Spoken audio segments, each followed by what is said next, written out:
And in that moment, I was like, oh my God, I feel so gaslit right now. Like, you're making me feel crazy. I've asked for 8 years about my tailbone. You told me it's fine. And now you're blaming this on it. Like, I was very aware that was a gaslighting moment. Jennifer Davis here with Jakki Mazer, a mental health counselor, a mother of 3, a former athlete, and someone with an incredible journey and story to tell. Hi, Jakki. Hi. So happy you joined us here. Okay, your story is just really mind-boggling. It's a story about a 24-year journey with debilitating back pain. 24 years. That just seems crazy. You were repeatedly dismissed, repeatedly misdiagnosed, and you were fighting so hard for answers. I just think your story is incredible, and I'm really grateful that you're here today to share it. So thank you. Thanks. All right, so let's start at the very beginning. Take us back to when the pain started. You were 13? Yes. What is Yeah. that? 8th grade, 7th grade, something like I that? I was in 8th grade. I remember I was sitting in my last class of the day. It was 8th grade English class, and I started getting this kind of electrical pain going through my back, and I was kind of like, is the hard chair just uncomfortable? And I was shifting and it wouldn't go away. And then I went to basketball practice afterwards, and I was kind of walking funny, and my coach was asked me what was wrong, and I told her, and she said, it kind of sounds like a pinched nerve. And then it just kept getting worse from there. And so look, your story is not one of ignoring the pain. Your story is one of fighting for answers and repeatedly going to doctors who just didn't understand what they were seeing and really sort of dismissed and ignored you. Do you remember those early visits with doctors? Like, how did it start? Did they take your symptoms seriously? No, not at all. To kind of preface it, my back had gone, and again, I'm 13, I'm just like this little twig. And I remember walking home from a basketball game. It was only like a block, and I was halfway there. Everything like seized up, and I couldn't hardly move. And I was just like, one more step to get home, one more step. When I got home, I just like lowered myself to the ground, and I started crying. And I was like, my parents came running over, and I was like, I can't move. I can't get up. So they put me on the couch. I stayed there for, I don't know, 2 weeks. I couldn't roll over. I was afraid to breathe wrong. It was so bad. I mean, if I laughed, I felt it in every part of my body. So this really freaked my parents out. They started taking me to different doctors, chiropractors, a primary care physician. And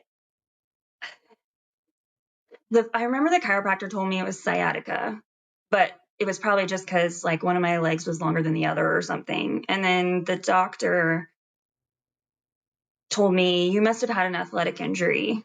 And I had said, like, no, I didn't. And he just laughed and said, like, you probably just don't remember. And I just kind of remember, like, I wouldn't remember an athletic injury. I think I would. And he didn't look at me like he looked at my parents. He didn't, I just felt so like he's not listening. He's not listening to me. And didn't you have people say things to you like, "Oh, like you can't have that amount of pain at that age"? Like, didn't they or you'll bounce back quickly? Didn't they Yeah. make some references to, "Oh, when you're young, it's not like it can't be that bad." Yeah. I mean, like I said, I saw a bunch of different doctors and specialists, and they kept telling me it's an athletic injury. It's a muscle imbalance. And I was so frustrated, and I was telling them it's not. Like, I feel it in my bones. I feel it's shooting electrical pain into my legs, and I can't move like when it gets so bad. And they just kept saying like, oh, you're young, you're athletic, you're going to bounce back, it'll be fine. And just kind of laughing it off. I felt very dismissed. Um, and I think, I feel for my parents a little bit, because I think they were very frustrated with me and my insistence that the doctors weren't listening, but also frustrated probably with doctors too, because they just wanted answers, and none of us were getting them. And it was frustrating all around. So over time, it didn't really get any less frustrating. I'm going to condense a lot of years here, but between the ages of 13 and 21 or so, you said you kept asking for help. You were slowly having to give up the sports that you love, the activities you love. You told me you knew you weren't crazy, but you did wonder if you were being dramatic because people just didn't take it seriously. I mean, I know you were having scans, you were going to doctors. What they just said, "No, there's no, we don't see anything that would explain what you're feeling." So at one point, I did see an orthopedic surgeon who said they did an MRI and they told me I had degenerative disc disease, my L5 and S1, my L4 and L5. And they said, this is the back of a 40-year-old. And I was 14, I think, when I had this scan done. So they said, you must have been in an accident, like a car accident. And I said, I was not, you know? And I said, well, it must just be bad genes then. And just kind of, huh. So I went most of my life thinking I got unlucky and I got these bad genes and I got degenerative disc disease, but I never met another person my age that had that. And I knew lots of older people, you know, in their 50s and 60s who did. And when I talked to them about their back pain, they didn't have the things that I had. I know you So were having flares, you said, like every 2 years where you could hardly walk. yeah, Um, you in your 20s, I guess, right? You had your three children, you were struggling to pick them up. I know you said your yeah, husband is the one who's carried the laundry basket in the house forever. There's just really yeah. basic things that you were not able to do. Um, Mhm. Countless doctors, countless scans, continually dismissed. I mean, what does that do? Like, I'm condensing a lot of time here, but what does that do to have to keep getting that response, to be living with that level of pain and, you know. You know, I for most of my life, I thought this is just bad luck with my genetics. There's nothing I can do about this. So I just have to manage and be as positive as I can. But after I had my children, it got exponentially worse with each of these childbirths. And, you know, at first I was giving things up because I did. I had flare ups like every 2 years, but I had constant pain in between those. And at first I was giving things up like, you know, high school sports and college athletics and things like that. But then it became giving up things like holding my newborn babies and like being able to sit on the floor and play with them. And I I really started to go downhill and not be able to do things like carry laundry baskets, carry car seats. And I felt like my kids didn't sign up for this. Like they have a mom that can't do anything. My husband has to help me with everything. I mean, it really started to tear me down mentally, emotionally. And in that time, you did a lot of physical therapy.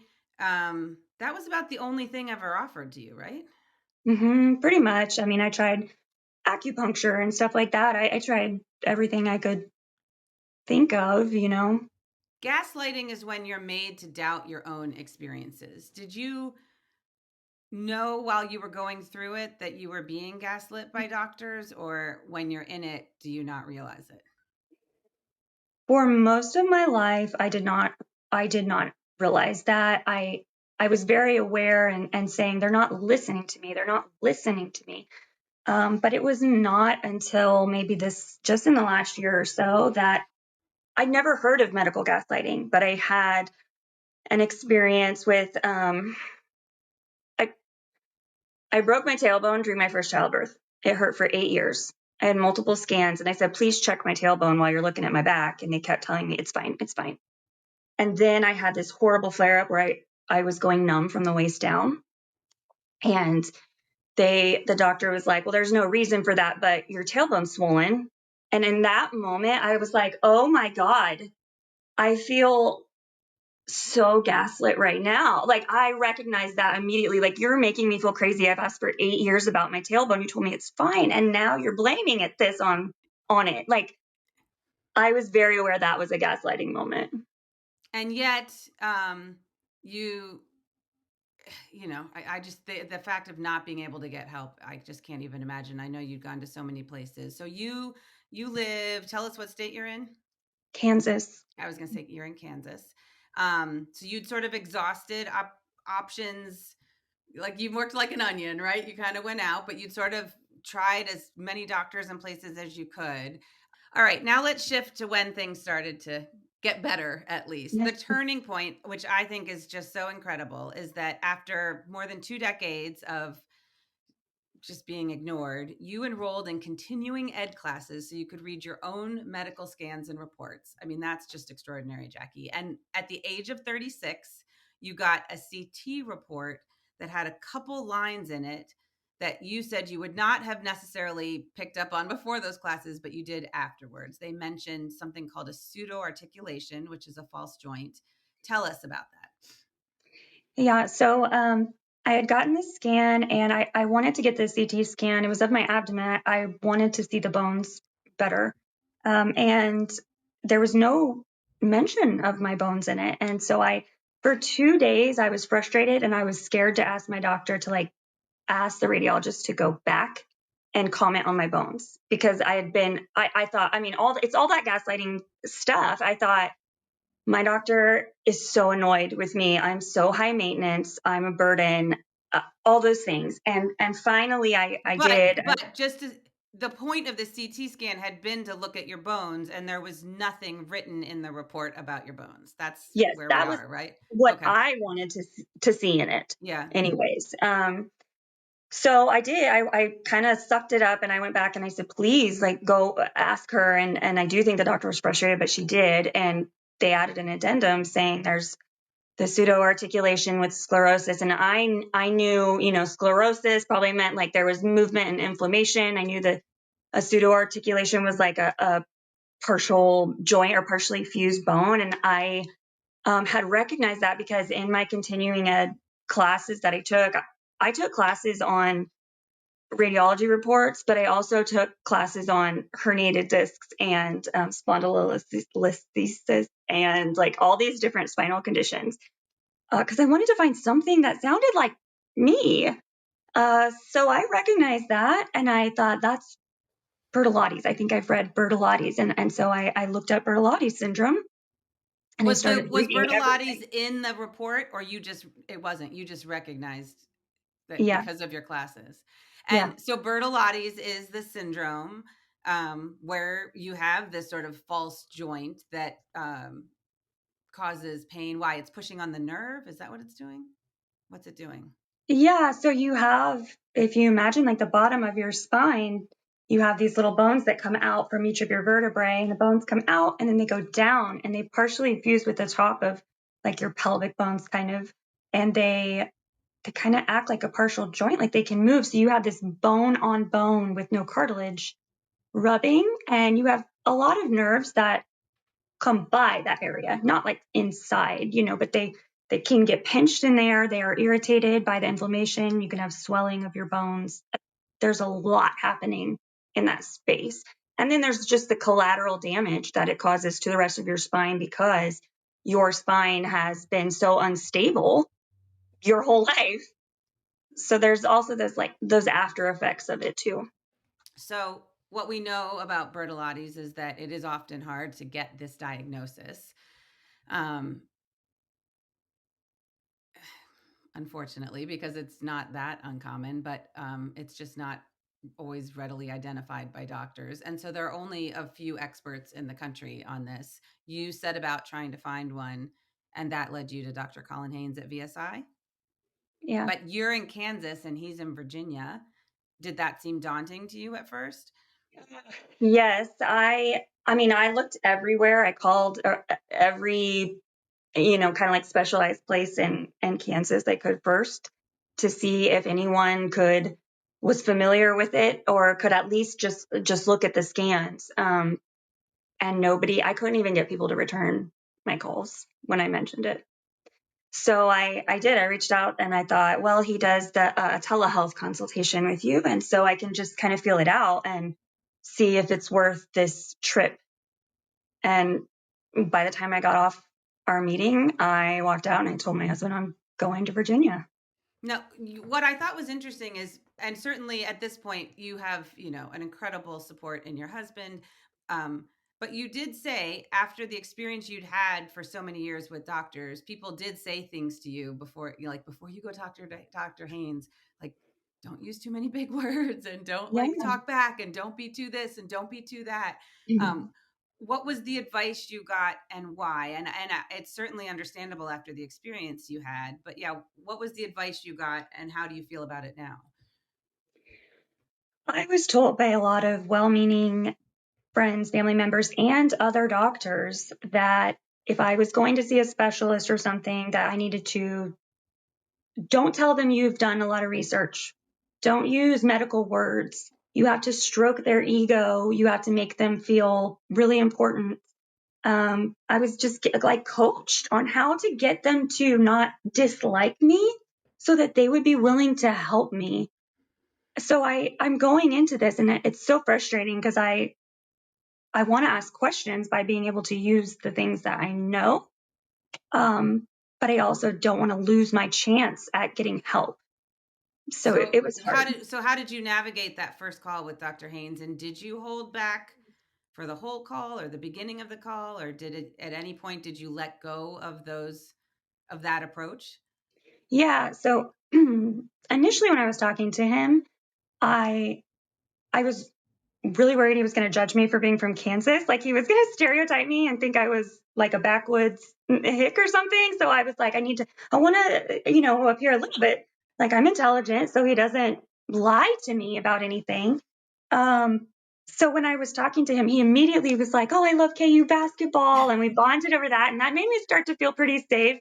And then when he was showing me my scans, he was talking, he was telling me information at a level that, like if you didn't know anything, you would understand, right? So he's saying, like, this here is the vertebrae and this here, which nobody else bothered to do. But I did interject and say, yes, I know that that's this, and this is my question. And when I used those kind of the more official words, he was like, he's like, oh, great, you know this. Okay. And he got excited. And then he started telling me more. And so it was like, he was excited that we could talk about it and that I knew some of these things. And it was so refreshing that I could just talk and not worry about everything that came out of my mouth.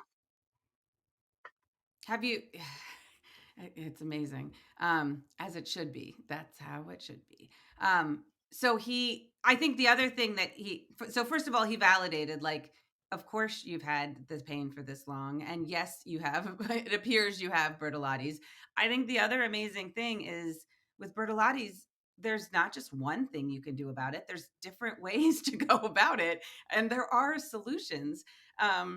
What was different about your whole experience with him and how you found your way to the path forward? A lot of things. I'm going to get emotional talking about it. I, well, first I do want to say, I want to like go back for just a minute that when I started Googling everything I could about Bertolotti's, at that time is when I mentioned I had started going numb from the waist down. And I was thinking like, what's going to happen to my kids if I can't walk in a year? And I just thought, this is something new that's happened and I need to figure out what this is. That's what I thought I was finding out. When I started Googling Bertolotti's and reading all these case studies, the first thing I read was about like a 15-year-old girl who had back pain that was debilitating. And I was like, I was reading my own case study and I wasn't expecting to find the answer to like everything. I just thought this new symptom. So, I mean, it was so emotional for me to finally read a story that was like mine. So that was something that I had talked about with Dr. Haynes. Like, I just felt so crazy. And it was so validating to that of like, I hear this from people with Bertolotti's, that no one else has these symptoms. But when I went to see him, there were, I think, two things that he said to me that really stood out a lot. And one was that I had repeatedly been told by doctors, they would come in and they would look at my scans and they'd say, I don't see any reason for that, these symptoms you're describing. I was told that over and over. And I always kind of felt like, where's the rest of that sentence? Like, I don't, I don't know, but we're going to do this. We're going to Right. look But at this. let's search for answers or let's figure it out. Yeah. Yeah. And it never came. It was just like, I don't see a reason for that, period.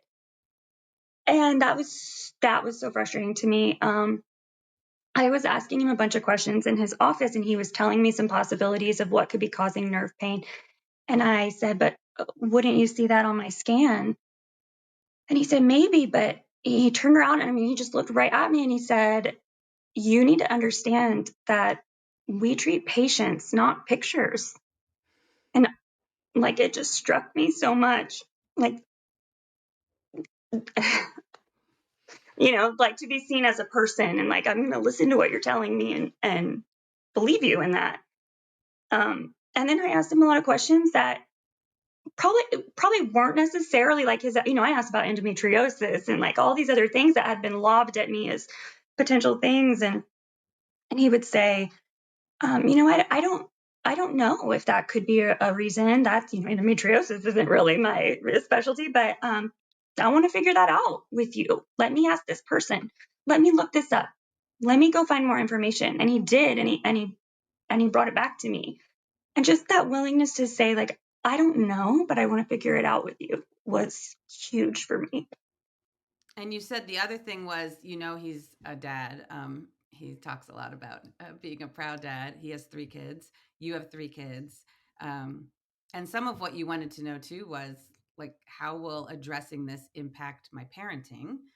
And that's Yeah. a really personal question, but gosh, it's such an important one. Was that an easy question to ask him or a hard one? And how did that part of the conversation go? And how important do you think it is to be able to ask that question?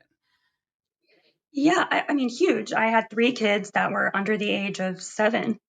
And I had asked, previously when we were talking about, I had one doctor tell me, just get a microdiscectomy or something. And when I would ask about how long am I going to need help taking care of my children? How long am I going to be in bed? How long, because I've got responsibilities as a mom. I can't just disappear for 3 months. There's a big difference between 2 weeks of help and 3 months of help. And they couldn't ever really answer that for me. And that really, I was so hesitant to move forward with any surgery if I didn't have that answer. I saw he had children that on like just on like the His Instagram page Instagram. and stuff. Yeah. Yeah, that were the same age as mine. And I thought maybe he could understand the concern here and how difficult it would be to take care of kids that young after back surgery. So I asked him about that, and I mean, he immediately, I think he was more attuned to it than even I was at times. Like he was like, "Oh my gosh, if we need to postpone this, if we need to do that, then because I understand, like you have to take care of those babies." And a really big thing was when I did have surgery, I was going to stay in Virginia for 2 weeks. My son was turning 8 and in a week and a half. And I mentioned it to him. I was prepared to miss that birthday. Honestly, I just thought I had to. And when I mentioned it, he was like, no, that is too important. And you're not going to miss that. Like, if it's a weekend, I'll come in and I'll evaluate you and discharge you on a weekend. You're getting home to be with your kids on his birthday. And I did. I made it home that day. Wow. So you did have surgery and it fixed it, right? Yeah. Wait, we're just gonna wrap up 20 plus years. Wait, there was a fix and it was surgery. Yeah, what has it been like? You had the surgery in 2024. How Yes. far out are you now? And how much did it fix things? So I think it was in July. So that's 8 months Mm-hmm. ish. Yeah. And I, for me, at about like 4 months, I felt like I really turned a corner and started to get a lot stronger and things like that. What kind of Um, surgery was it? I had a fusion of like where those joints are to keep Mm-hmm. them from moving, and I had a artificial disc replacement above that because that motion had worn out that disc above. That's why I had that as so young.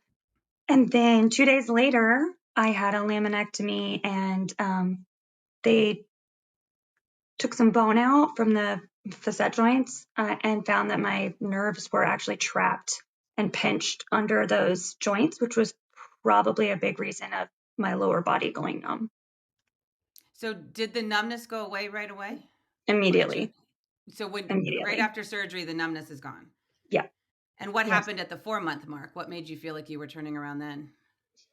I was in physical therapy diligently, and I didn't feel like I was increasing in like the weight that I could lift and the things I could do, and I was kind of beating myself up for that. And then at 4 months, it just skyrocketed, and I like tripled what I was able to do. Um, I could squat, the nerve pain in my legs started to get, it was a lot better after surgery, but there was a little bit left off and on, and it started to improve as well. And I could walk further. I could do so much more, and I could lift a laundry basket and carry it up the stairs, And which you was said when you huge. what happened the first time you did that? I You said carried, weren't your okay, kids at the top of the steps like you were yes, crossing an Olympic finish line? Yeah. I was like, I'm going to do this. I'm going to lift this up. It had been so long since I could do that. And I told my husband, like, get the kids. I want them to see how strong I'm getting. And he got them. And I was like, look how strong I am. And I picked it up and I went up the stairs and they were just cheering for me like I was running a marathon. They were like, and just cheering me on as I went. So it was such a great moment. I knew it was probably ridiculous. I couldn't wait to get back to work to tell all my coworkers. This was over like Thanksgiving break or something, and I just wanted to tell them all, like, guess what I did over break? I carried a laundry basket. What is life like now? Do you have any residual pain, and what sort of things are you getting back to doing? And I love your story because look, sometimes people are like, I ran a marathon or I climbed Mount Kilimanjaro. But I think what's beautiful about your story is success does not have to be something huge like that. Success can be these little daily things of carrying the laundry basket or squatting on the ground to play with your kids or picking your Yeah. kids up. Um, and I don't want to diminish that because you said to me, like, I don't know if it's such a big deal. And I want you to show other people, like, it is a huge deal. Being able to do these daily things that are incredibly important to us and our family, like, that's the biggest thing, right? So, Yeah. with that Yeah. set up, tell me what you're doing. So, yes, I'm not running a marathon yet. I'm not doing anything like that, but I am just getting back to like carrying the laundry baskets. And I just this last week, we're remodeling our basement and I painted all these bricks and I had to sit on a concrete floor to paint the bottom. And it took me like 5 8-hour days. And I told, like, I was aching, but like, take an ibuprofen aching. I think most people my age would be aching after Yeah. 5 8-hour days, I think but I mean after one. Yeah. yeah, Yeah. so there was a little bit of that, but I told my husband like I couldn't have done 30 minutes of this before surgery, and just being able to put a seatbelt on without shooting pain when I twisted to grab it and sit on the floor and play with my kids and give my toddler a bath, and it's huge. I feel like I just get to be a mom and a wife, and I want to be able to coach my little girl softball team. I want to be able to do those things because I was a very active person, and I don't know if I'll ever be able to like run a marathon. I do have residual damage to my spine from being undiagnosed so long. Um, but I'm so happy to just be able to play with my kids, you know, and I can't like get those moments back of like holding my babies and stuff. But I can do it now. So yeah. Gosh, you're making me cry. Um, okay, let's wrap it up for anyone else because you were right. I mean, I think that's the takeaway of your story, right? I know, look, you're going to make me cry, but you were right. And it took you so long to find someone to listen. And so and yet I know you talk to other people with Bertolotti's and you this is a story that's quite common with Bertolotti's, and I think the gaslighting of a lot of people have this experience in healthcare where they don't feel that they are being heard or listened to or seen or believed. Um, so what would you say to someone a woman or otherwise, who feels like they are not being believed and gaslit? Like, what is the lesson that you have learned about asking questions and finding your voice and not giving up? And I don't know, what are the lessons here? Yeah. Well, I think you first of all, you're right that so many people do experience this. I think, women disproportionately experience this, unfortunately. And I know you said, and I agree with you, we don't want to criticize doctors. There's so many Yeah. amazing doctors and nurses out there in the world. That's not what we're doing here, but I think we are acknowledging that your experience is not one in isolation. It is one Yes. that other Hmm. people experience, and we got Yeah. to talk about this. So yeah, what do Yeah. you think are the lessons? Um, so for a woman or anyone that feels like they're not getting answers and they're being gaslit, I think first of all, doctors may be experts in their fields of study, but you are the expert on your body and what you know when something is wrong and when it doesn't feel normal and when it doesn't feel right. And I would encourage you to, education is power. If somebody won't spend time looking at your MRI, then nobody cares more than you. You spend time looking at it, like go educate yourself and keep looking. And if somebody tells you, I don't see a reason for that, there's no reason for that, you need to put a yet at the end. I don't see a reason for that yet. And always be hearing that because somebody will see it. Right. Somebody And will. keep looking for the person who will listen and Yes. let you use the big words and show off what you know and all of those things. Um, you said something really powerful, because I asked you when we talked before, what's your message for doctors? And you said something about apathy, which I think is so important, because right, it wasn't necessarily that people were mean to you, but they dismissed you. So what's your message to the healthcare system, if anyone's listening? Yeah.